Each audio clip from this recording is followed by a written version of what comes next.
Yo, what's going on YouTube? Welcome back to the channel. My name is Thermite, and in today's video, we're going to show you how this picture of my setup came to be and what you need to do in order to get started on your console streaming system.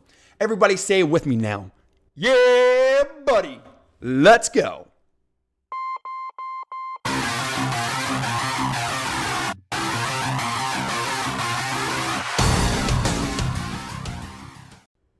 Before we really dig into the content to this video, I want to give a big shout out to every single person that's been following Thermite over on Twitch.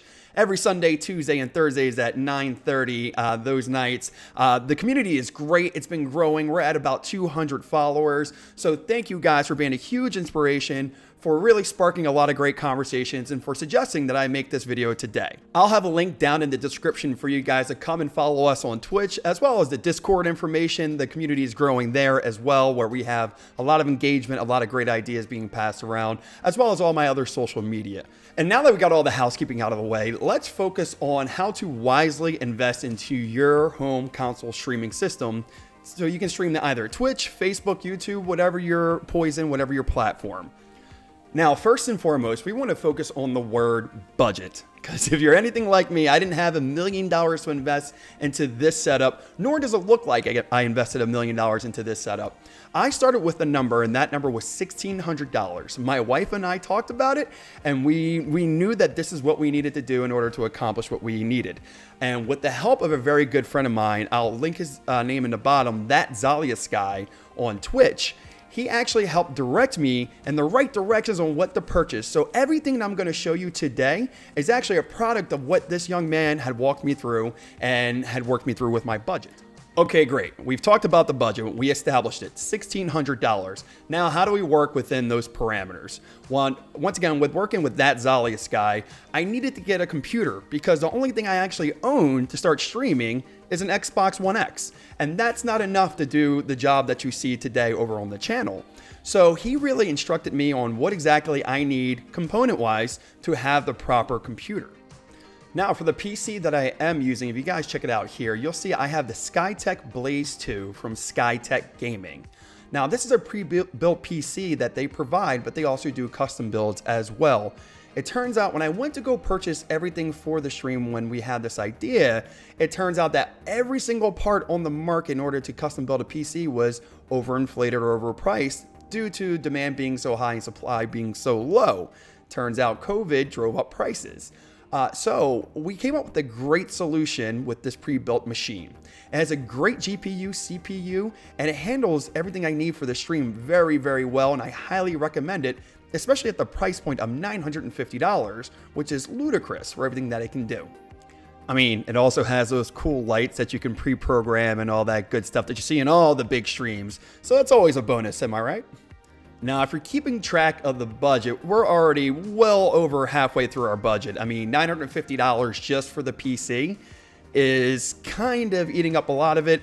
And as you'll see later on in the video, we do end up going really far over budget, but it was all worth it in the end. So right now we have $550 left to go. And that brings us to our next topic, webcams. Now, there are a lot of webcams on the market and almost too many to even sift through. But just know, the tried and true is usually the best way to go, and the best way to go is the Logitech C920. As you guys see here, the C920 is used for everyone's first stream. There are, like I said, a lot of other competitors out there, but the Logitech C920 is really the way to go. But, once again, there was no supply and a lot of demand, so I ended up paying double for my Logitech C920, and I actually had to wait almost 8 weeks for it to ship over from China. So if you're looking to buy now, definitely buy yesterday, okay? It's gonna take forever to get here, especially as of the taping of this video, September 2nd of 2020. Now this device typically shouldn't cost you more than $60, $70, maybe $75, plus shipping and handling, but unfortunately for me, I ended up paying $108, and then I had to pay almost $45 in shipping and handling, which brings it to twice as expensive as it should be, and that's really annoying. But life goes on. So we finally get our webcam and now we think we're good to go. Turns out, however, for the viewer, they might not see the best presentation if you have your camera down on the desk or some weird place that doesn't have a great angle. So what's the solution? The solution is simple. You want to get a stand that you can mount in order for your camera to be at the best angle possible. And for me, I like when the viewer can just look me right in the eyes and get all my features, because I have two monitors, which we'll discuss in a few, but when I turn left and right, you still have a straight on view of what I'm viewing. So I feel like that's really important. So what we have here is a 15-inch flexible mount stand that actually goes right between my two monitors and directly onto me, so the viewer gets a straight on shot of me. So once again, that's going to be linked right here as well. And that leads me into my next thing. You don't want to have a poorly lit subject. If you do a quick search on Amazon, you'll see that they have a lot of lights that you could possibly use for your setup, and it's usually personal preference. I settled for this ring light that ended up costing me about $45, $46, and I absolutely love it. I think it provides a nice even light. It also has several different settings on it, and I really highly recommend it for your first stream. Now, in doing quick math, I've spent now about $1,100 of my $1,600. It's actually $1,650 was my budget. So we have about $500 left. And we still have a lot of items we still have not gotten to. And the next item we're going to purchase is definitely a personal preference to you as a gamer or as an editor or as a creative individual, is how you want to view your gaming experience or your editing experience on your monitors. I opted for a slightly less expensive option with 21-inch monitors from Acer. They run at 75 Hertz, which is pretty smooth for my purposes. I'm not a professional gamer, nor on my channel do I ever claim to be. For me, they serve their purpose very, very well.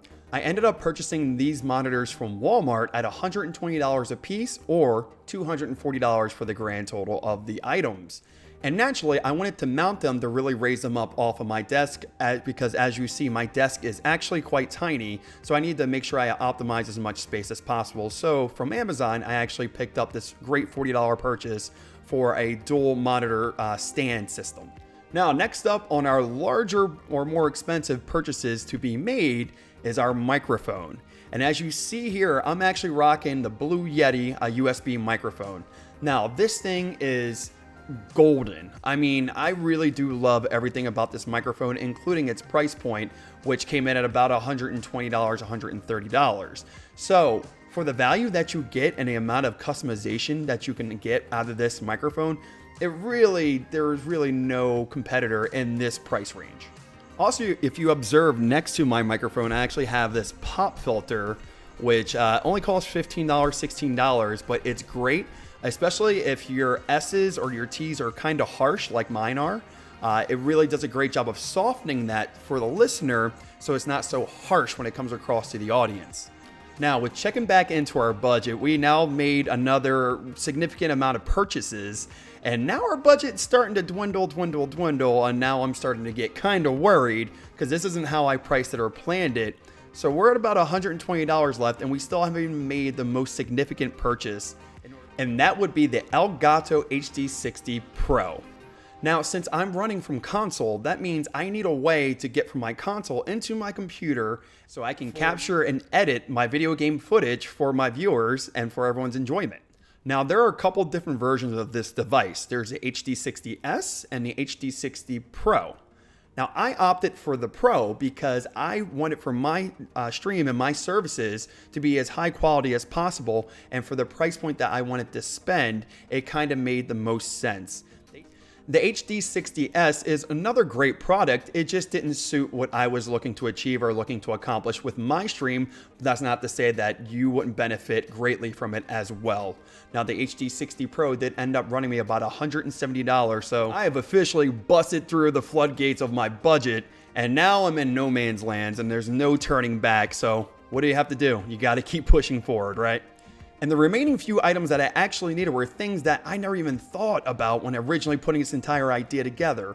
We're talking about surge protectors, HDMI cables, Ethernet splitters. We're talking external hard drives. I mean, there are so many things that just kind of popped up. And as you see, I'm going to go through and highlight all the things that you can anticipate.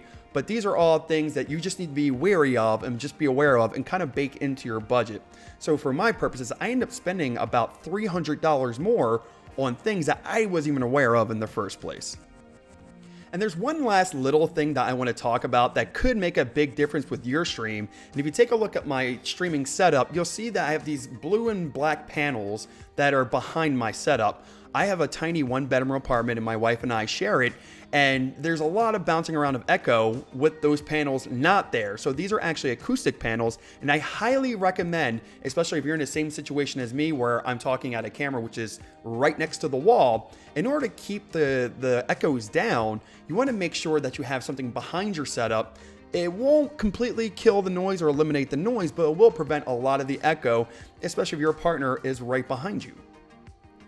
Now, to wrap this all up, it brings me to my final 2 items that I needed to purchase because, once again, I had nothing to start but my Xbox One X, and that was a desk and chair. Now, this is strictly 100% your personal preference yet again.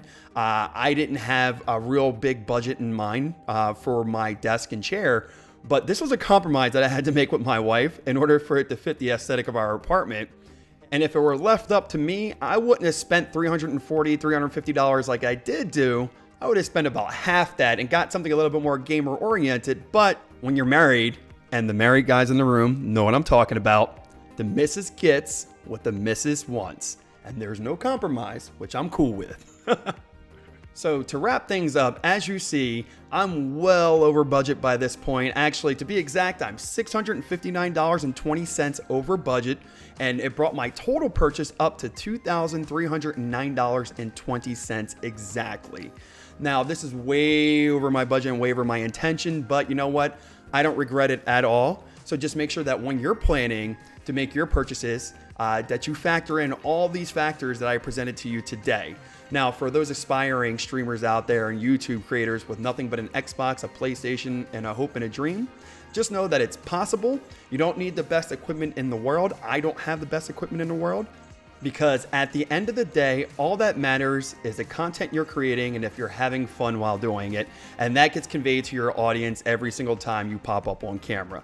So I hope that this video was a lot of help for a lot of you out there. Go ahead and leave some comments below if you have additional questions. I know I didn't dive into the details of the computer or how Elgato works or anything of the sort. So if you have additional questions, leave a comment below and make sure you click subscribe, hit the notification bell, and I'll see you guys in the next video. Peace!